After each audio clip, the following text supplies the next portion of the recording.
जाएगा तो हम लोग खड़ा होकर लगाने वालों को खदेड़ेंगे। आप क्या पूछ रहे हैं? हम नहीं बोलेंगे। नहीं, मकदार कौन है मालूम है? अडानी जी हैं। बिल दुगुना 3 गुना। बिहार में स्मार्ट मीटर को लेकर के काफी चर्चा बना हुआ है। ये स्मार्ट मीटर नहीं बल्कि गरीबों के लूट मीटर है और चीटर मीटर है, जिसका कि ठेकेदार अडानी बताया जा रहा है और अडानी ही है।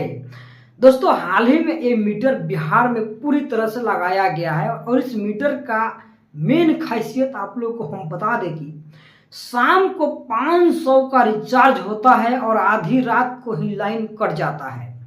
दरअसल दोस्तों, पैसा होते हुए भी लाइन कटने का कारण क्या है? क्योंकि ये स्मार्ट मीटर सिर्फ गरीबों को लूटने का एक जरिया बनाया गया है।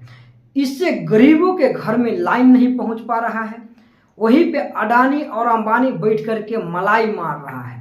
दोस्तों, हाल ही में अंबानी के बेटे के शादी को लेकर के जो रिचार्ज तक की महंगाई बढ़ा दिया गया था, जिसको कि पूरे इंडिया ने भरा। और इस बार देखिए कि ये स्मार्ट मीटर के नाम पर ये चीटिंग मीटर पूरे बिहार में लगाया गया, जिसको लेकर के आरजेडी के पूरे नेता और विपक्षी सारे लोग विरोध में उतर चुके हैं। और देख रहे हैं आप लोग कि जहां जहां जगह जगह पे धरना प्रदर्शन हो रहा है।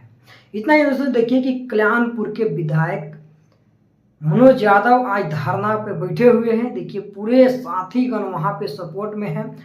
सारे बिहार के जितने भी गरीब व्यक्ति हैं, सारे लोग इस स्मार्ट मीटर के विरोध में अपना एक जुलूस सा निकाल रहा है। नमस्कार, मैं श्यामजी कुमार, आप अगर श्यामजी रिपोर्ट। दोस्तों, आप लोग इस वीडियो को ज़्यादा से ज़्यादा शेयर करिए और जितने लोग स्मार्ट मीटर उपयोग कर रहे हैं, सारे लोग कमेंट करिए कि आप लोगों के साथ क्या इसी तरह की घटना घट रहा है, क्या आप लोग भी रिचार्ज कर रहे हैं और रिचार्ज सुबह का किया हुआ शाम को खत्म हो जाए।